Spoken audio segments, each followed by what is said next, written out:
My guest at this time is the current internet champion. It's Matt Cardona. Matt, welcome back to Wrestling Inc. Daily. Two-time internet champion.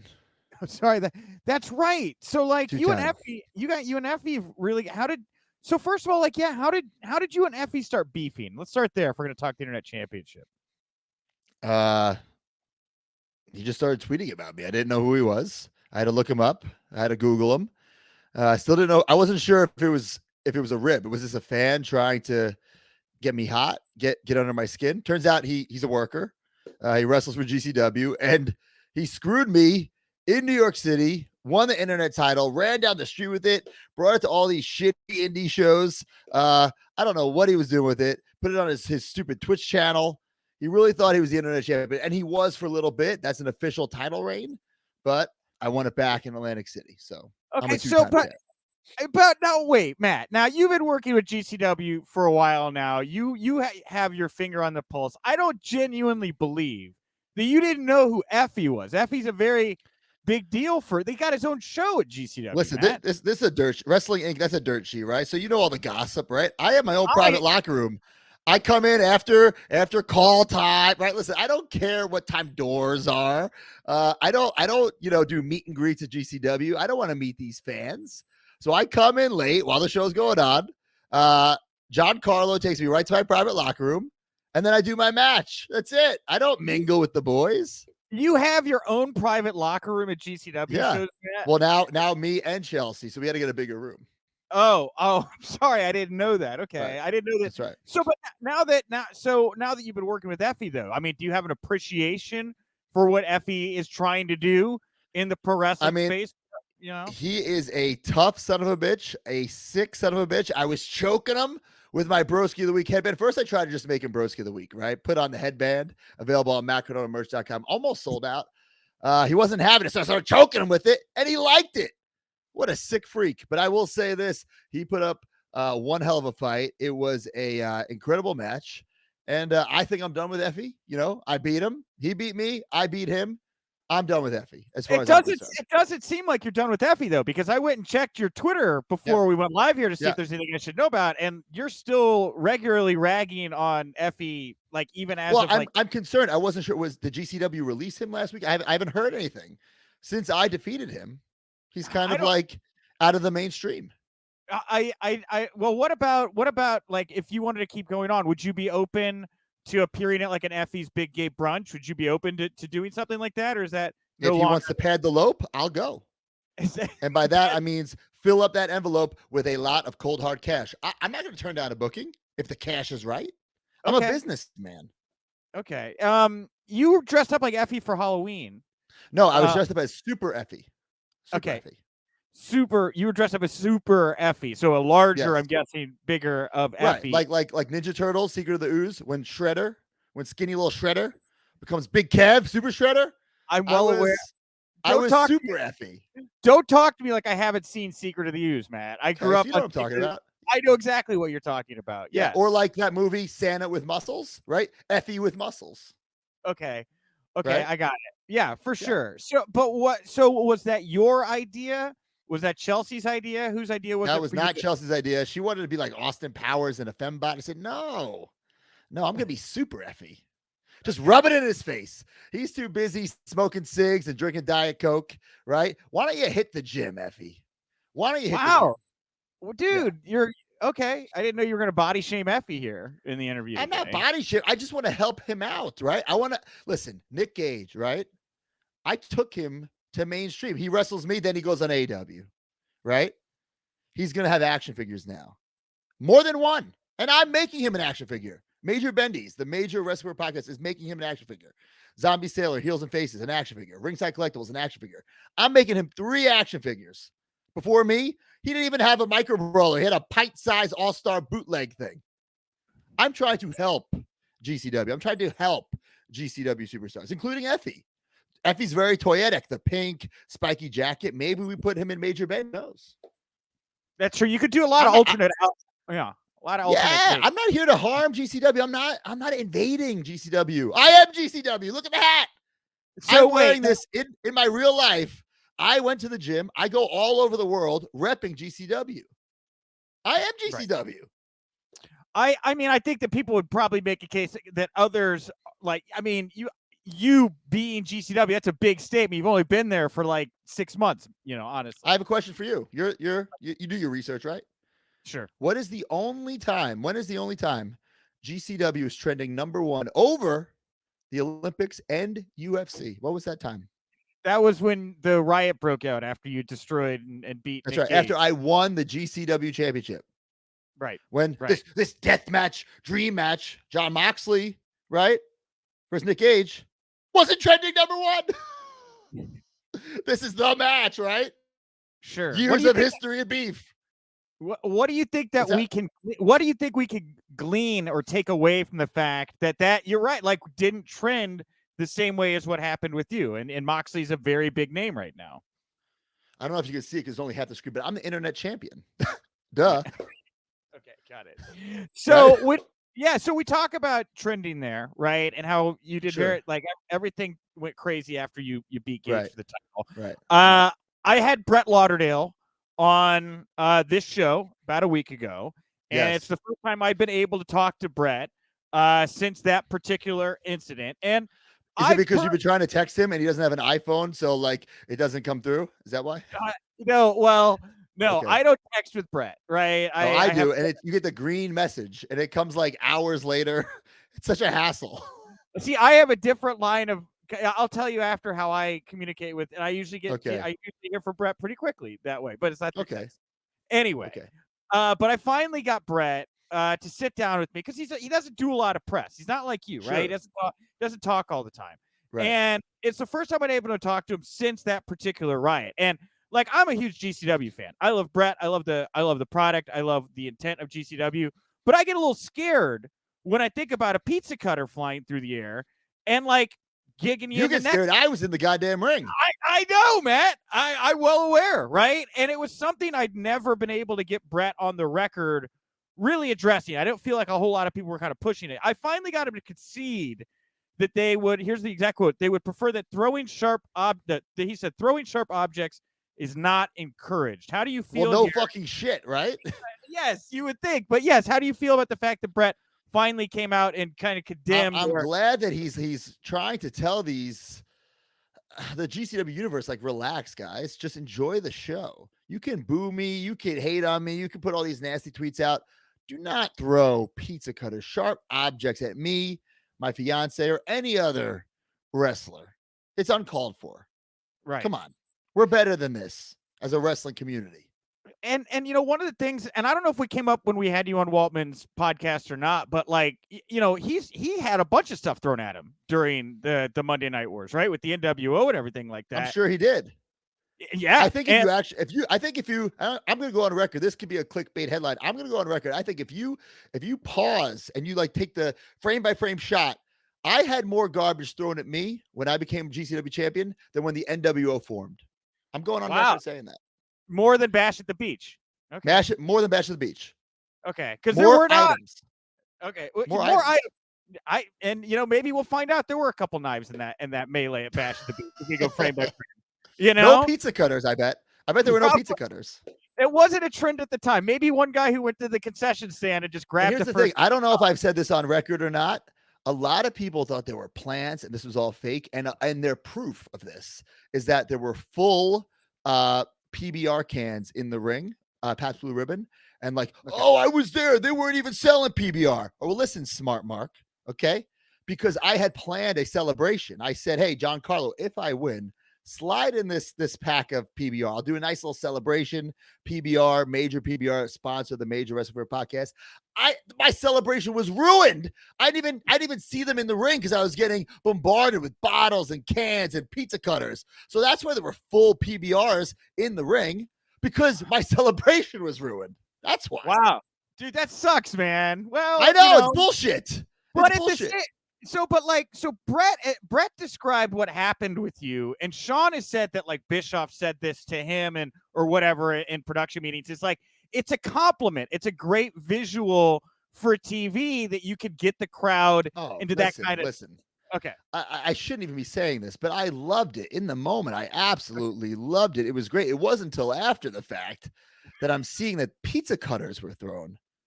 What would have happened if a pizza cutter sliced me up? I'll tell you what. There's no medical team backstage. Okay. I was covered with cuts and lacerations and all bloody. The nurse, quote unquote nurse who was backstage, she stitched me up like Frankenstein, right? Didn't clean me up. She said she said the stitches were dissolvable. They were not. I got infected. And to this day, I'm still finding glass in my back. Okay, I was gonna ask you about that, because you tweeted that out. You were still finding glass. I didn't know if that was so what? It's legit. I've already removed 2 pieces from my back since July. And as a matter of fact, last week I was getting a nice 90-minute massage, and my massage therapist was using like the cupping technique. You know, the cupping, Yeah, right? yeah. And she had it on that area for so long that it pulled more glass to the surface. So I know there's still glass in there. I can feel it. So this is unbelievable. So knowing that, and you only have done the one death match. Well, why do more? I am the deathmatch king. I beat the king. So okay, I didn't ask. I beat the king. I didn't ask if you were going to do more, because it seems like I get the vibe you're not going to do another death match for the way you talk. No. Okay. I have retired as the king. How much glass do you think Nick Gage walks around with in his body on a normal day? Well, he's an idiot then. He shouldn't be doing this. Nick Gage, I've seen his work. He's a good little shooter. You know, Nick Gage can work, baby. Good chain wrestler. He doesn't need to be doing this. Nick, if you're listening, stop with the death matches. We already got you some figures, some bloody figures. We got the pizza cutters coming too. Let GCW, they're selling the pizza cutters. Who do you think hooked them up with the pizza cutters? It was me. It was me all along. GCW needs me. Okay. Hey, back to the Effie Super Effie stuff here real fast. Are you guys going to be a tag team? Do you see that in the future? You two side by side? No, I don't see that. I mean, I don't want to be a tag team wrestler in GCW. I've already won the tag team titles at WrestleMania. So why continue? Just like I dethroned the king, won the GCW title. So why do another death match? Well, one of the reasons I kind of pivoted that is I wanted to know, like, obviously you had the Hype Bros period of your WWE God, don't career. ever. I should shut off this interview right now. What? You don't want me to talk? Career low. Career low. The Hype Bros was the career low. Was that above or below being rolled off the stage? That's definitely below. Hype Bros is below that. The worst thing ever in my career. So you would not bring the Hype Bros to GCW. You would not be open to that. I wouldn't bring the Hype Bros anywhere. Ever? What about? I like Dean Mutati as a human being. Love him. Okay. Mojo, hate him. Okay. So we're not going to get the Hype Bros. What about 5 years? Starcast Conrad really wants a Hype Bros reunion, full gear. Tough shit. Not happening. Not happening. Not happening. Okay. Would you bring Dean to GCW? Would you like to do stuff with him in GCW? Dean Mutati? Yeah. He can come backstage and hang out in my private dressing room, but we will not be in front of the people on camera together ever again. Ever? Really? Yes. Wow. Okay. Is he interested in wrestling right now? Do you know? Or I have no idea. Why don't you interview him? I just was wondering. I don't know. A lot of people. I don't know. Oh, I've seen it come up. A lot of people. Should I text him for you? If you want to text him, that'd be great. If you want to text him right after this and to let me know what he says, that'd be awesome. Busy. He's doing TMZ Sports right now. He's busy. I know. He's a busy man. How has it been for you getting to go back and watch your Z True Long Island Story series recently? What is it like for you to go back and watch a young Matt Cardona? I'm the man. You know, I'm the internet champion then, now, forever. Yeah. 10 years ago, I was ahead of the curve. And now, 10 years later, reinvented myself again. Yeah. It's unprecedented. And this is a shoot right from the hip, baby. There is nobody in this business who's been counted out by either management, the fans, whoever, more times and have come back than me. So when you look back and know that there were points in your career where you were really peaking, right? And then, like you acknowledge with Hype Bros, maybe weren't peaking quite as hard. Do you ever wish, like, knowing the success you found after WWE, like, man, I wish I just left like a little bit earlier and got this thing going and maybe like started growing my value outside the company sooner? Or are you happy that it all kind of... No, everything happens how it happens. I don't like to live looking backwards. I don't live in regret. It happens how it happens. 2011 was a hell of a year for me, but 2021 was a better year. So there was a lot of peaks and valleys, highs and lows in between, but that's what's made me the man that I am, the performer that I am. So I wouldn't change any of it for a second. So there's a lot of high profile names that are available, like real Sure. quickly. You know, Like this Matt is Cardona, like Chelsea Green. yes. Well, Yes. I don't think historically I don't think anybody can point to a time where so many notable big names are just kind Right. of out there right now. You know, what's your advice to, you know, WWE talent just released, and of course, all the Ring of Honor talent out there that's no longer signed. Like, what kind of advice would you give them right now as they're trying to figure out what their next I put out a tweet like this, whether it was yesterday or today, I can't remember. It was something like, if you work hard and hustle, you'll do just fine for yourself. But if you don't, you're not. It's that fucking simple. You need to work. And when you succeed, work even harder. And that's just the truth, right? You know, like you have to create your own opportunities. And my hashtag always ready, right? It sells a lot of t-shirts. It's my entrance music, but it's seriously the way I live my life. I'm always ready, you know, because you have to be always ready. If you get a lot of opportunities, great. But if you don't, shit, you better be ready when you get that one opportunity, right? Or else you can complain on the internet all day long, but when you get your shot and you fail, that's on you. So you got to be always ready. So, like, with you know, with your mind, Matt, right? As we've talked about, like the way you just kind of Pied Piper internet wrestling people and wrestlers, you know, seeing all the talent that's out there right now. Like, do you have any interest in doing stuff with them? I mean, I don't know if I'd say promoting, but like I look at what EC3 is doing right now, and I'm like, that's kind of an interesting idea. Like, you know, people getting together and creating their own kind of little, you know, wrestling identity kind of deal, you know? Yeah, I mean, so the Major Wrestling Fever podcast and the Major Pod Network, we have our own wrestling shows called the FWF. One is dropping on Thanksgiving. I'm in the main event. Well, semi-main event. It's a triple main event, really. It's myself against the Big O from the old YouTube show, 10 years in the making, Long Island street fight. Wow. Brian Myers is taking on Tatanka. We got a lot of names on the show. The Headbangers, it's Swoggle, Smart Mark Sterling, VSK, a lot of people, and a lot of surprises too. So yeah, I would definitely bring some of those people into the FWF. And as for working them, listen, if a promoter wants to pad my lope, I don't care who I'm wrestling because I'm going to beat them. I'm going to sell a lot of merch. I'm going to make a lot of money. And I'm going to have a great time. So Big O is fine, but Mojo Rawley off the, like, that's a part of history.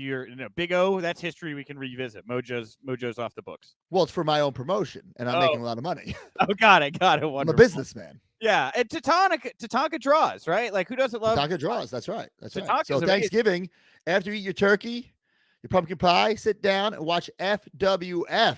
Go to majorwfpod.com for details. So with you, Matt, like, you know, obviously you're killing it with GCW and Impact, but like, you know, looking at the big two right now, has there been any movement, any talks about you returning on like a bigger, more national platform? Anything with WWE or AEW? There has been no, I mean, I've texted with Tony Khan. I had a text conversation with him a couple of months ago, but it was nothing like, oh, come to AEW. It was nothing like that. It was just very nice about my work and what I've been doing. Have not been talking to WWE.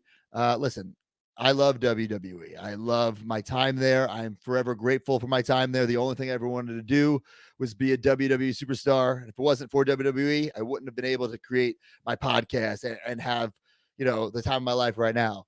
I'm not saying never say never, but I have no intentions of going back anytime in the near future. If they want to bring me to WrestleMania in Dallas to induct me into the Hall of Fame, I'm 100% down. I mean, it was the biggest WrestleMania of all time. I became the Intercontinental Champion. If they want to induct me into the Hall of Fame for that, since we're in Dallas again, I will go. But as for returning, not yet. Man, I hope it's in the car. I was at that Mania, dude. That was a great moment. That was really, really cool. I was the best. I wound up in the Cricket Wireless Suite, open bar. It was like a really, really good time. So anyway, Matt, I want to thank you so much. It's always great catching up with you. Is there anything you want to put over or promote before we wrap up the conversation today? Listen, GCW is the place to be. Hammerstein Ballroom. I'm not sure if I'm the main event. Listen, whatever match I'm in will be the main event. I don't know what Brett has booked yet. I'm very excited for that. Impact Wrestling, watch it every week. I've been killing it there, and every weekend just follow my social media. I've been having these barn burners all over the country. This past weekend at Beyond Wrestling, Excite Wrestling. Like I'm living the dream right now. Wrestling on the weekends, having this Major Wrestling Fever podcast, making our own action figures, Major Bendies coming hopefully by the end of this year, but there's all the ports are all fucked up. So who knows? Hopefully to get some for Christmas, if not very, very early 2022. And FWF Live Thanksgiving, I'm taking on the Big O, Brian Myers against the Tonka Headbangers in action. So go to majorwfpod.com for more details.